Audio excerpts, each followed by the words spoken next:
Welcome to my little corner of the galaxy. You are now listening to the Mystic Soul Podcast.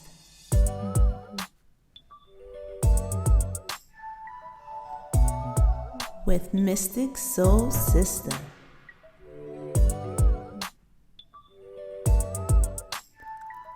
Align your mind, body, and soul to the universe to manifest your best reality.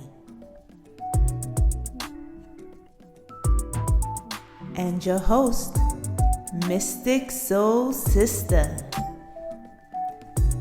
Hello, my mystical people. So, I have something today that I've been wanting to talk about for a while, actually. Mainly because it was something that I noticed early on in my journey, and I right away thought that it was going to be a problem. As you already might know, today's episode is titled Pop Spirituality. I'm going to get in a little bit about what that means, but I want to first start with what sparked me in the first place to even bring up this conversation. So when I started my journey, or when I realized I was on my spiritual journey, it was right before this surge of pop spirituality began. I was seeing it on TV shows. I think at the show at the time, it was season 2 of You, the Netflix show. And that really stuck out to me the most because there was a lot of reference to kombucha, crystal healing, spiritual healing through your inner child. And, I just found it very interesting. And then even shows that my daughter was watching, her baby cartoons, they were talking about things like meditating. And don't get me wrong, I love the fact that spirituality can be talked about in the mainstream openly without people running from it. I think it's great that my daughter tries to do yoga with me in the morning, even though she's more of a distraction than a helper. The fact that she wants to do it and she sees me practicing healthy things makes me happy. But I don't think it's cool to kind of ride this wave because there is a current wave of elevation of human consciousness, which could be a sort of evolution.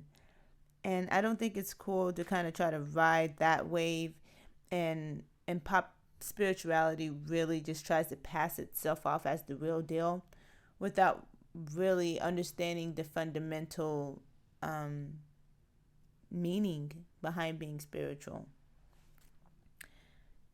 Season 2 of You made a few mainstream references to spiritual practices. They talked about yoga and clean eating, and I was kind of like, why? Why is this in the show? Because neither of the main characters were partaking in these spiritual activities. It was a trait for a supporting character, and really it didn't add to the story in any way or in much ways to the storyline. And so I was like, well, maybe I just missed something, but I think it was just so they can be like, hey, look, we have spiritual stuff too. Kind of like, oh, look at us, we're like you. Riding that wave, being on the bandwagon. I'm a diehard, I don't want to say diehard. I used to be a really big Seahawks fan. My family's really into the game. I haven't been able to watch it as often as I used to be. But anyways, we're big fans of the Seahawks up here. And I will tell you how many people bandwagon our team all the time. They want to talk shit. And then when we're winning, then they want to be all buddies. And anyways, that's what's happening. That's what pop spirituality is. It's a bandwagoner. Someone who's just really riding the trends, and they know what people like, and so they're trying to capitalize on it. I was even in my car. I remember there was a car insurance commercial or something, and they were making a joke about meditation, and I was just like, they want us to feel comfortable about it, and it's good. It is. I like that it's normal conversation to talk about holistic and alternative healing methods and means to our health and our diet. But that's kind of the problem. The mainstream's take on spiritual practice is usually like, oh, well, love and light and manifesting it and positive affirmations, that point of view. And half of it's watered down or stolen from other cultures, so it's misinterpreted. And then it's like leaving you on your journey unfulfilled and misguided. So I think that it's very important to kind of pay attention to what we are choosing to believe, what we are choosing to accept into our realities. Because a lot of times, this stuff, especially from the pop spirituality standpoint, it comes from high profile celebrities and enthusiastic YouTubers. And one or the other may not mean any ill intent when they are bringing you, this pop spirituality packaged in beautiful pastel colors covered in zodiac signs and moon phases. I'm sure that some of them or most of them have a good intention. But the bottom line of it is that when you're stepping into your full power, your full spirituality of yourself, it's exciting. There's a beauty to it, and there's something that's frightening about it as well, because there's a lot of unknown things and a lot of healing and a lot of growing. And it's so much more than just trying to manifest a partner or trying to attract $1 million. Those are perks compared to what you can open up to tapping into your spiritual self, But I'll back up a little bit. So again, I just want to kind of clarify what I mean by pop spirituality. So pop spirituality would be like only taking the fun, pretty parts of your spiritual journey and calling it spirituality. It's the side that the media wants you to see. A lot of new age concepts might fall under pop spirituality. Some concepts may or may not be helpful to actual spiritual practice due to the fact that, like I said, a lot of the beliefs are misconstrued or misinterpreted or falsified in some way. So it's a lot easier to see the glammy and the fun side of the spirituality with pop spirituality without understanding the root of it all. Pop spirituality, they put in the category of wellness. And this is like one of the reasons why I worried a little bit, because it's been made clear to me that the people who run this country, whoever, whatever you want to call them, the elites or the lizard people or whatever, they don't care about your wellness. They've made that perfectly clear. I mean, look at how great they fucked us in healthcare. They want you slow, they want you tired, they want you hungry. They want you begging for more. They've been giving out bad information and unhealthy diet tips for decades. I remember the Got Milk program in school. So celebrities would take a picture with a painted on white mustache and a glass of milk, encouraging young children to drink milk daily. Why? Why was this so important? I mean, they promoted vegetables and stuff, but there wasn't campaigns to eat your vegetables. There wasn't campaigns to drink water every day. It was a campaign to drink milk every day. And why? Because milk is good for your bones and for your teeth, for protein, maybe. But those same minerals and vitamins you can find in milk, you can find in other foods. And humans are like one of the only animals to drink another animal's milk.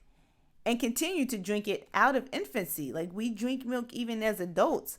Most animals drink milk as babies only. It's not a beverage that they just want, It's a little weird. And so, because milk is meant to support a developing young, all milk isn't the same milk, because all animals don't develop or need the same nutrients. That makes sense, right? So human milk versus cow milk, for example. Cow milk is harder for our bodies to digest. Why? Well, it has higher levels of certain proteins.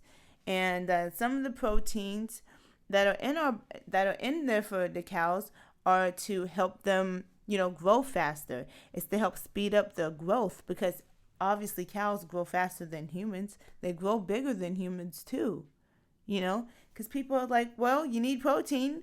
That's what the fight is about, meat too. Protein, protein, protein. And it's like, sure, our bodies need protein to support strong muscles, but we don't need to get that from our cow milk, because our muscles aren't as big as cows. The protein that's in the cow milk is to support muscles of cows. We are not cows. Cows have about 3.3% of protein in their milk compared to the 1.3% that we have in ours. That's literally because we don't need as much of it. The point of it is that milk wasn't really designed for human consumption, but yet it was a nationwide promotion ad that ran all over the world for thousands of schools and children for years. I think the program ran 20 something years or so. I think it was about 20 years. I think they recently 2015 was when they ended it. So about 20 years they were running this campaign, promoting this milk, or promoting milk to children, which really doesn't have any benefits for humans. In fact, our bodies reject it. Millions of people can't drink milk due to being lactose intolerant. I think it's something like 60% of Black and Asian people are intolerant to it, and up to 90% of indigenous Americans are intolerant. People with European descent, they have an easier time digesting milk throughout their entire lives. And this is interesting because I was finding that it's because regions where it was hotter or colder and milk couldn't be, sustained or, harvest properly. Those are the places where people where people are more lactose intolerant for the milk. My husband and my cousin both developed the intolerance later on in their lives. They were drinking and eating milk fine as children. My cousin, I think she was about 16, she got hers, and then my husband, he was a little bit older when he no longer could drink milk. And I always thought that was interesting. But, it makes sense now. Our bodies aren't really designed for it. So I just wanted to point that out, because just because they say something is good for you or beneficial, that isn't always the case. And something that my father used to always say, one of the only smart things he's ever said to me, was what look good may not be good. What looks bad may not be bad. And this is a perfect example of pop spirituality, because it shows you all the good, the pretty sides of it without the rest of it. You are now listening to the Mystic Soul Podcast.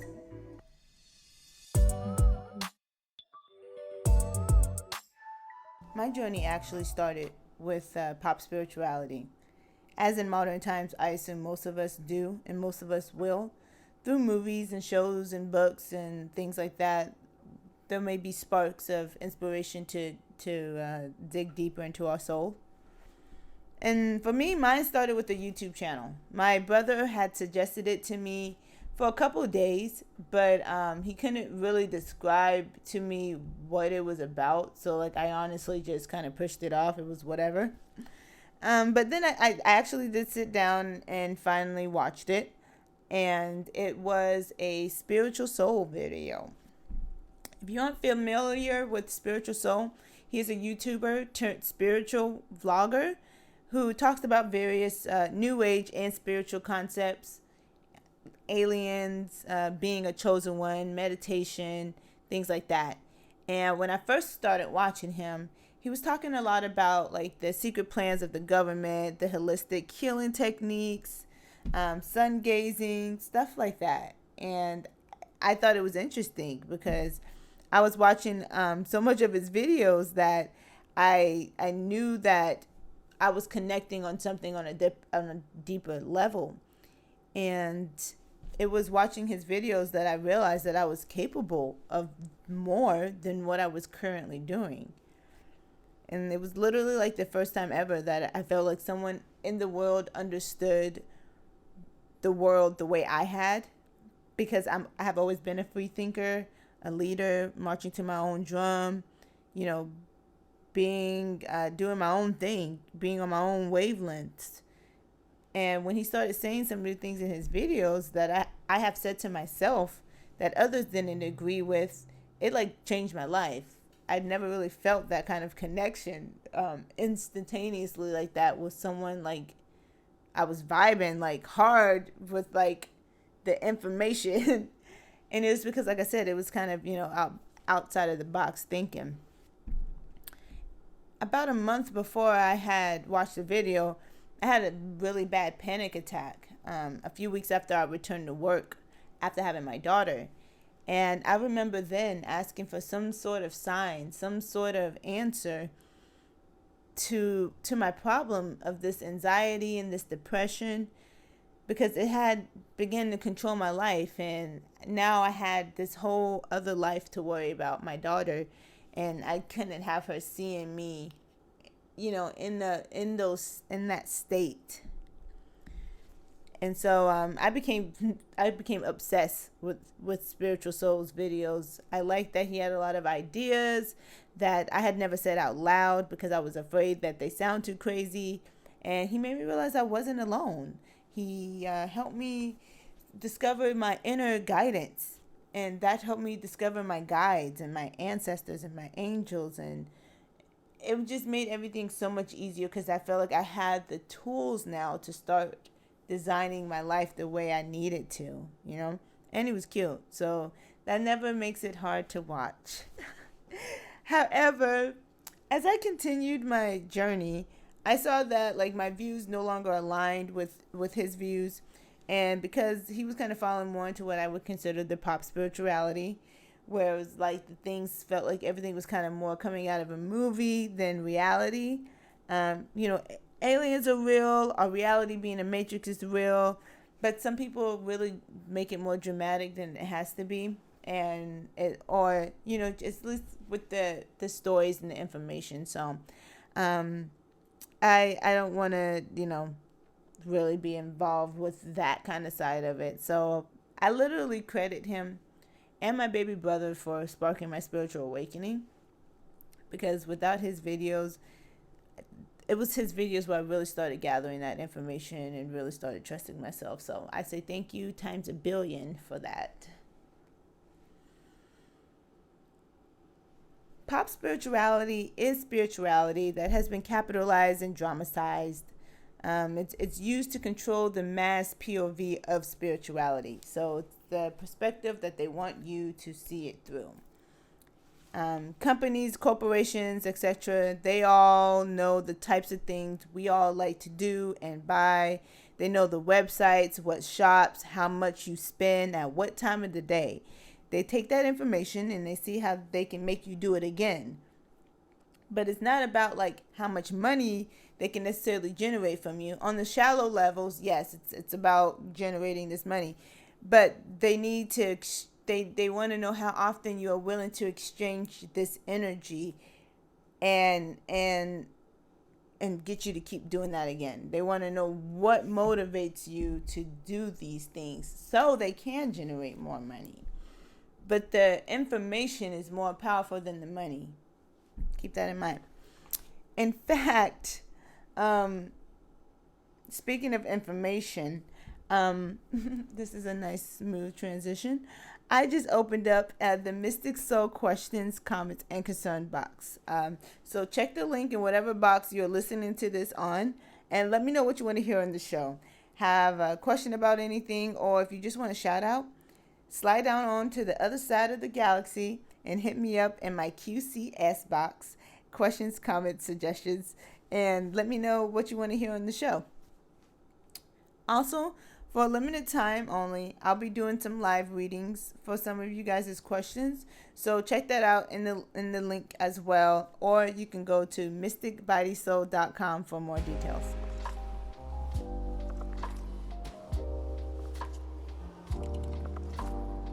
So they can't allow the global consciousness to rise.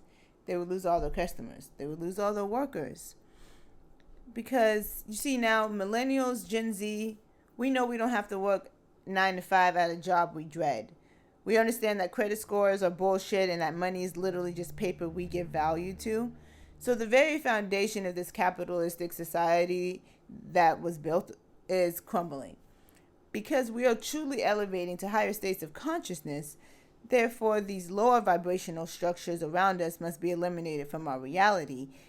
This is happening naturally. As a collective consciousness it continues to expand, these things will continue to happen. You will continue to lose these meaningless relationships, these meaningless jobs, anything that isn't adding value to your life, because we are elevating to higher perspectives. However, they know the game too, and they will find any way to ensure that they have some sort of control over you while they can. They tried the if you can't beat them, join them approach, and this is boom, pop spirituality right there, born. This is what they got you buying Palo Santo at Walmart and pyrite crystals in a piercing shop. I did those things. But those are things that you should not do. Walmart and piercing shops probably aren't the most reliable sources for spiritual tools. They are just kind of riding that wave. Then they will sit and release all these top secret documentaries and CIA documents to convince you that you're actually advancing your spiritual being, that they're actually giving you the information is truthful. And I mean, it could be, but why would they want to be honest now? They want to gain your trust. They want you to think they're on your side in order to control what you learn, in order to filter it through. They've been doing that for decades, centuries now. Their game is to manipulate. This is why it's so important to start trusting your inner guidance. Because as long as you're trusting any energy outside of yourself, you are giving them power. Hey, if you aren't already following Mystic Soul on Instagram and TikTok, make sure you do that now to never miss a mystical update. Also, check out the Mystic Body Soul website and Etsy shop, where you can book personal tarot readings, read mystical blog posts, and purchase your magical jewelry and body products, like crystal charm necklaces, intention oils, and bath salts. Join your soul sister across the galaxy at mysticbodysoul.com.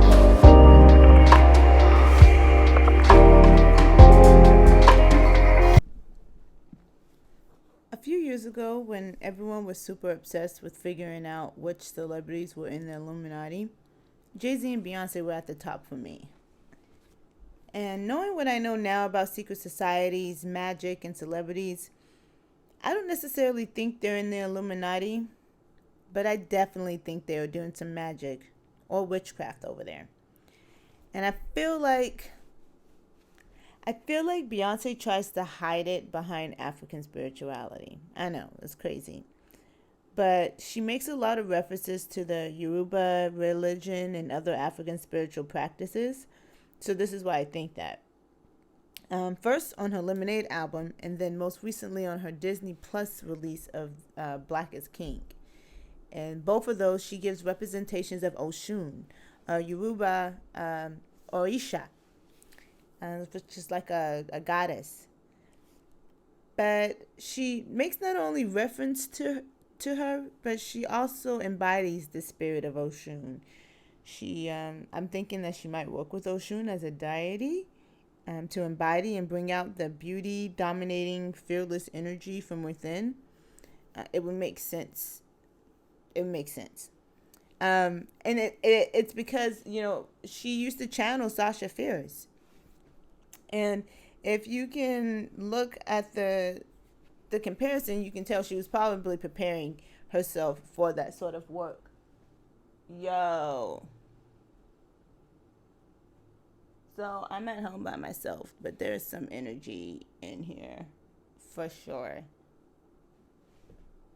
I just felt it. So cool. We're gonna do that. We're gonna do that for a second, and I'll be right back. Got my Palo Santo going, so that's good. I swear something weird is literally always happening in my apartment when my brother-in-law comes over and he leaves. Like this is like the third time in a row that I've had like weird energy coming and popping up after he didn't visit. I don't know. I probably need to talk to somebody about that. Anyhow, as I was saying, it all makes sense to me. I believe that Sasha Fierce was Beyonce's preparation to start working with an energy as big as Oshun. I mean, if you remember when she brought out her Sasha Fierce album, she brought it out in two pieces, which was I Am and then Sasha Fierce. And the words I am are very, very powerful words because anything that you say after it will define what you are. And in life, that's all we're ever trying to do is define what we are by the things that we do. So she made it very clear that the energy of Sasha Fierce was an entity outside of herself. In interviews, she talks about the performance and how Sasha was like her alter ego, and all of that. And since then, she has retired Sasha Fierce, but I do believe that she's replaced it with a higher power like Oshun. And a lot of people might be like, well, Mystic SoulSista, why do you think that Beyonce is a witch? Outside of the above evidence, the fact that her husband has worked openly with Mariana Abramovich, I think that's her name.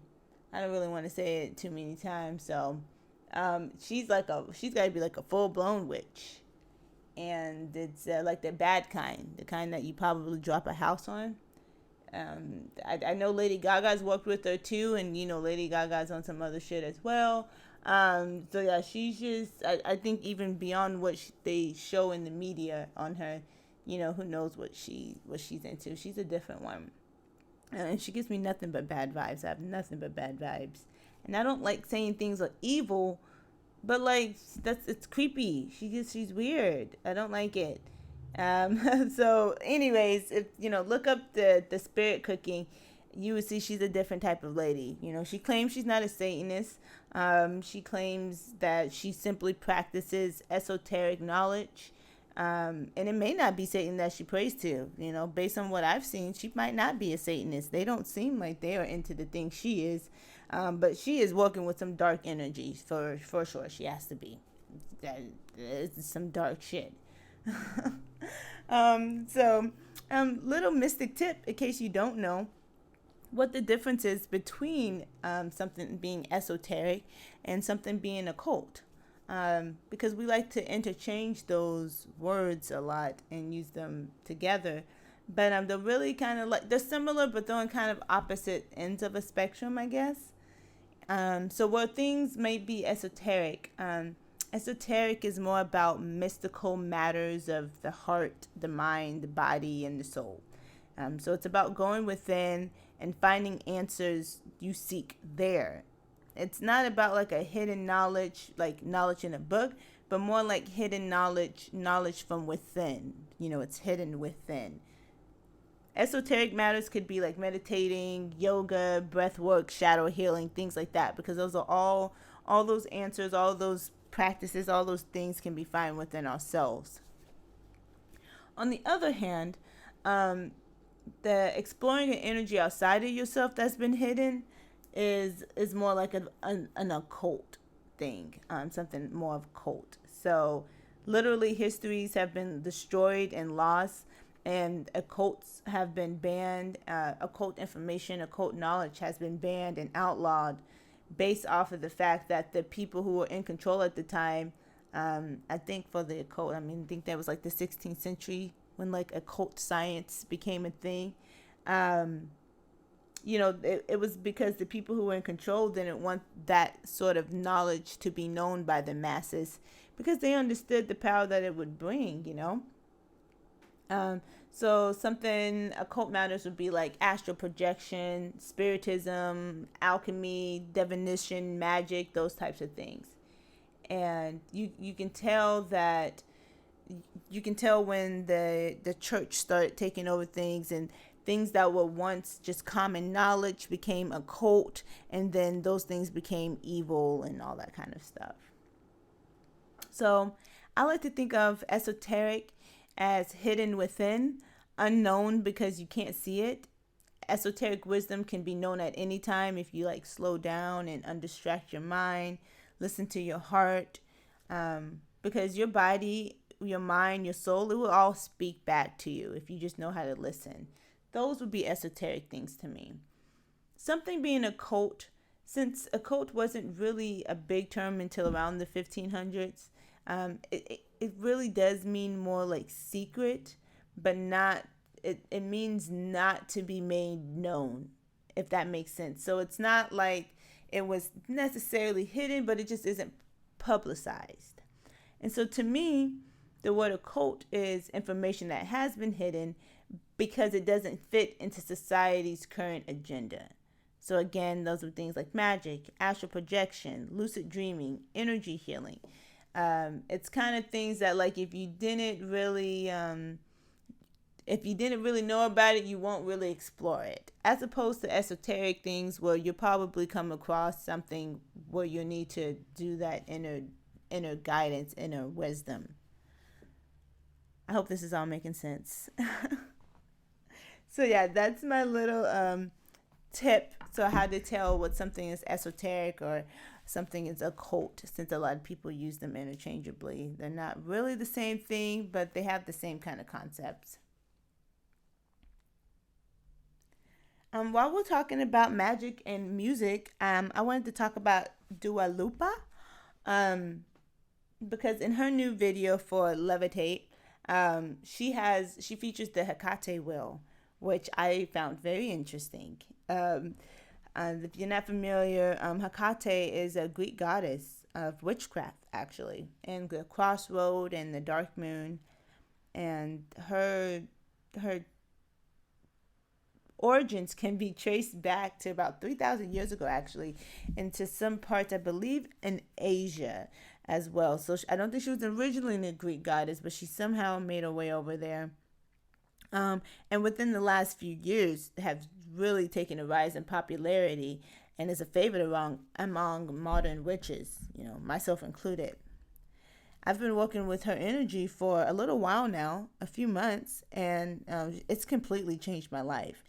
She is such a lovely energy to work with, and I'm sure that I'll have an entire episode dedicated to that soon, but I wanted to just kind of point that out. I thought it was super cool to see her represented in mainstream the way, just represented in mainstream. I don't know much about Dua Lipa, if I'm even saying her name right. I like a couple of her songs. I wouldn't be surprised if she was into witchcraft. And I think it's cool to kind of incorporate magic and the dark goddess into her music that way for whatever the relationship is. But yeah, if you're not even aware of who Hecate is or her will, you may not even notice that there was anything witchy going on in the video at all, because it's really just, there's no other kind of connection to it. I picked this to talk about because it really fits a little bit into the pop spirituality. I don't want to judge people's journey. Your relationship with whatever energy you decide to work with is your business. But when it pops up in, music videos and stuff like that, you're either expecting a kind of expansion on that or not, and like I said, I'm not really clear on her spiritual beliefs. If the Hecate wheel was a conscious thing or if it was more of a, it's a cool factor. I don't know. You know what I mean? Like, I just don't know. There was nothing else in the video to support it or back it up for me. But again, that's just a little bit of kind of pop spirituality. You get just a little bit of the information on the side of the story without really diving into it. Next, I'm going to talk about a couple of people. Well, the next one I do want to talk about, he needs no introduction, Chris Brown. Yeah, his 9th album is titled Indigo. And he said that this is in honor of the Indigo children. And he said this on an Instagram live when answering questions about it. He said, It's connected to Indigo Children. That explains the supernatural mood of the album. Indigo children are free thinkers with profound insight into the human condition and have ability to see the truth clearly. Because of their energy and their soul spirit, indigo children find it hard to fit into mainstream society and often become misunderstood, rejected, or misdiagnosed and medicated. So, if you aren't familiar with the term indigo children, it is a new age term used to identify children and adults who are spiritually aligned with gifts, highly intuitive, and free thinkers. They are interdimensional beings who incarnated here on earth during this time to help aid in the rise of the collective consciousness. I don't feed too much into indigo children, not to say they are real or not real. I just think sometimes we lump, sometimes something already has a title and then we break it up into little tinier pieces. And I'll explain that why in a second, because indigo children do tend to have higher IQs and self-confidence, and that corresponds with like the resistance and authority, like resistance to authority, and their disruptive tendencies. So it's kind of like children with ADD or ADHD. Parents, it's easier to like say that their child's behavior problem is like a superhuman quality rather than have them diagnosed with a disorder. And some parents may find it easier to label their child, this way, because out of fear that labeling them anything else may hinder them. And ADHD and ADD is very common in indigo children. And I'm sure this is something I'll dig into a little deeper as well in future episodes. So make sure that you are following the Mystic Soul podcast and following us on Instagram and TikTok, okay? I have undiagnosed ADHD, I believe. I am a 26-year-old woman, and I literally just learned that 6 months ago. Like, why? Well, I have noticed, particularly within the Black community, it is hard to properly get a mental diagnosis or behavioral diagnosis because your parents may feel like they are failing or that they are that you're insufficient in any sort of way. I remember when I was 9, I was hanging out with my brother's uncle. We were at his grandmother's house. And she made a suggestion to my mom that I may have ADHD because I was outside. I was running around and screaming and playing. And I guess I was too loud for their neighborhood or whatnot. But her child was normally withdrawn. He was normally quiet and to himself because he was always medicated. And so I think my mom was offended, and she just kind of brushed it off and just said I had a lot of energy. But, I now know that girls do have a harder time getting diagnosed with ADHD due to the fact that it can just seem like a little extra energy. We don't really tend to act out as much when we're younger, but it becomes a problem as far as focus. Now, had my mom been like a spiritual woman back then, she probably would have called me an indigo child. I otherwise fit all the boxes. I had always been intelligent and intuitive, but I didn't perform like the best in school because of distractions, and they moved a lot slower than I needed to. So I would get bored and my attention would start to wander, and boom, there it is. I've always hated being told what to do. I've always resisted authority. And these are all traits of being an indigo child. However, I do think that these traits apply to souls who have incarnated on this planet more than once as well. And after you decide to enter a new life more than once, you may decide to become more awakened in the beginning of that journey instead of becoming awakened later on in that journey.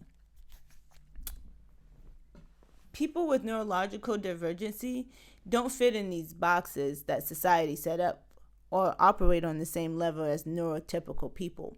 We literally don't even think the same. That's why it's atypical, neurological divergency. It's different than what is normal in the brain. We don't feel the same. We don't have the same responses. I am a hypersensitive. I literally can't even process your emotions the way that you do. I may interpret it differently.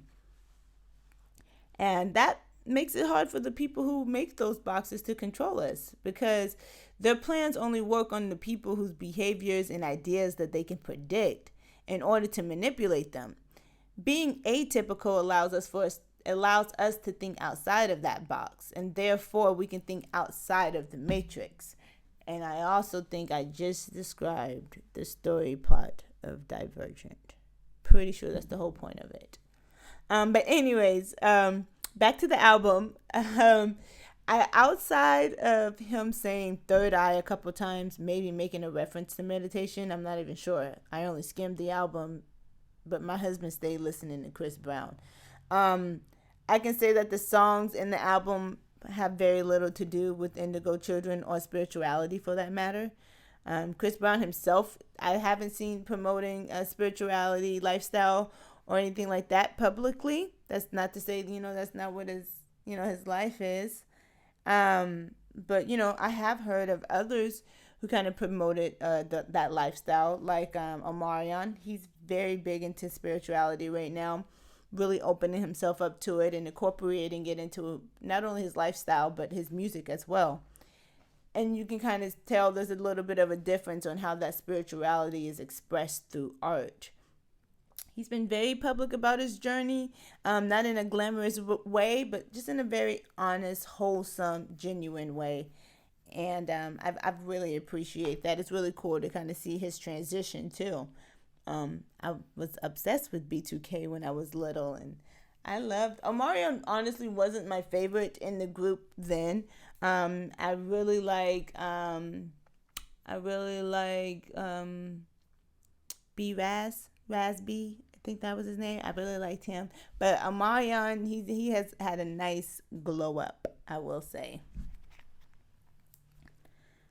So the next couple people I'm going to talk about in the music industry, these are just the people that stood out to me, the people that I've noticed the most of. So it's not anything in particular.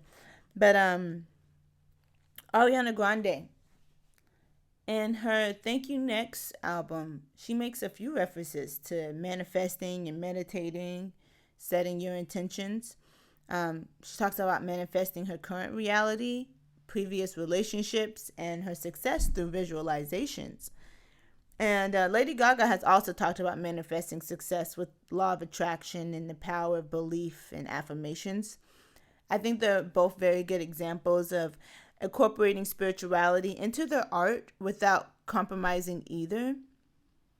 For Lady Gaga, I'm almost certain she has practiced witchcraft, or she does practice witchcraft.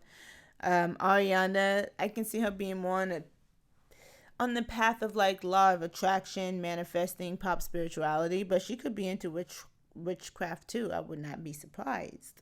But again, I think they would be a big factor in pop spirituality because they would introduce it to the masses, and hearing that they are doing it will encourage other people to do it. Hearing how easy it is to control your current reality would definitely encourage others to do it. But are we also encouraging them to do the other work? Are you also encouraging them to do the work for themselves, to do the learning, to do the soul searching that's required? And the last two people that I'm going to talk about, not musicians, is Jim Carrey and Russell Brand, real quick. So when I first started my journey, or when I first realized I was on my spiritual journey, I was very surprised to find out Jim Carrey and Russell Brand now consider themselves spiritual. I didn't follow either of their lives regularly, even though I was a big fan of Jim Carrey movies. I barely found Russell Brand funny, but I liked his swag. I thought he was cute, But I didn't really watch too much of like his movies and life and stuff. But I knew he had trouble with drugs and alcohol and party boy, all that stuff. So seeing his transformation really put things into perspective for me, that it didn't really matter where you started on your spiritual journey, but like where you end up, as long as you're ending up in a better place mentally and physically. And he had started a YouTube podcast show, and he talks about various topics with a bunch of different guests about spirituality. And so it's like it was really cool to see that transformation. And then Jim Carrey, he's been pretty open with his views for a while, making seemingly odd comments on the red carpet and other events, with people labeling him as weird and crazy, but they simply didn't have the means to understand what he was saying.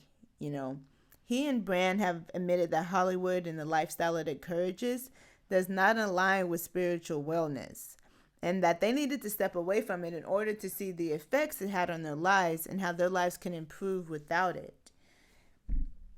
I think there are two good examples of how to use spirituality as a celebrity, in order to really, you're telling people the realness that is behind it, not just the glitzy and the glamoury side of it. And that's part of the reason why I'm bringing this conversation up about pop spirituality. It's because as it becomes more widely accepted, more people are going to start realizing that they are also on their spiritual journey. And my fear is that they're going to be getting information based on a small percentage of what is true. Like manifesting, law of attraction is great stuff. It's amazing. Learning all the different titles and labels you could be is exciting, but it doesn't actually prepare you for the hard shit, like learning to tame your ego, shadow work, healing trauma, correcting behavior that no longer serves you, standing in your own power. That means understanding that you have power. This pop spirituality doesn't really get us ready for those things. I'm going to give you an example. So I have this big chest that my daughter puts all her toys in. It's her toy box. And it's in a weird position kind of next to my couch in my living room. On one corner, it kind of sticks out and it's kind of by the couch. And sometimes I worry that my daughter's going to fall and hit her head on that corner. And I mean, I'm a mother after all, so nonetheless, I worry. And I've seen babies fall from tables in their car seats, and I've seen babies dropped on the concrete. So I try to be cautious. My daughter's a tough kid, and she does really well with pain. So she's usually pretty careful about not hurting herself. But nonetheless, I worry. And when I do, I always tell myself not to. I know the power of my imagination and of my thoughts, but, nonetheless, I worry. And I worry less, and I worry less none. And because of that, the fact that I'm so aware of the power of my mind, my worries came true. Me and my daughter was FaceTiming my mom, and I was sitting at the table, and my daughter was sitting on the couch. I think she was like drawing on something and like singing a song. So I was trying to show my mom, this little moment or whatever. And as I turned the camera around, my daughter starts climbing down from the couch. And I think she got caught in my pregnancy pillow and she started to fall. And I was watching this happen like a scene in a movie, because even in that moment, I was aware of the power of my mind. This wasn't an accident. This wasn't a coincidence. It was the law of attraction. It happening right in front of my face. Attracting what my mind thought about 3 times a day, every day, until it manifested. Because in that moment that I was showing my mom what my daughter was doing, it was the first time that I wasn't worried about my daughter hitting her head. And if you know anything about the law of attraction, you know that we attract the thing that we're thinking about, that we're focusing on, when we let go of it. So, nonetheless, as she's tumbling down, the pregnancy pillow falls right over the corner of the toy box, right before my daughter stumbles backwards and hits her head on it. And it didn't faze her, like she barely noticed that she fell. But, since that day, I have not worried about it. I didn't really want to tell the story because I didn't want to bring it back up. But I know that it has no power over me now. But I don't even think about it anymore. And it's because I thought so much about it in that moment. I was telling myself, Jasmine, don't think about that. Don't think about her falling, because you know that your thoughts attract things. And it happened. But it happened without any harm to her, as a way to remind me how powerful that my mind truly is. And again, like I said, pop spirituality won't teach you this. It's not all astral projections and affirmations. There is great responsibility that comes with developing your spirituality. Once you gain that awareness, you can't go back. Once you open your third eye, quote quote, open your third eye, you can't unopen it. You can't try to go back to the way things were. So it's very important to start learning how to find reliable sources, but it's more important to start learning how to trust yourself, how to trust your inner guidance. Always take what resonates and leave the rest. Everyone won't agree with what I said, but I hope that doesn't take away from the parts that you do agree with. We are all out here just trying to put all these tiny pieces together, and no one knows for sure. But when you learn to trust your own inner guidance, you'll start feeling what resonates true in your soul. But I have included some links for the information of some of the stuff I talk about in this podcast. So check your appropriate boxes for that.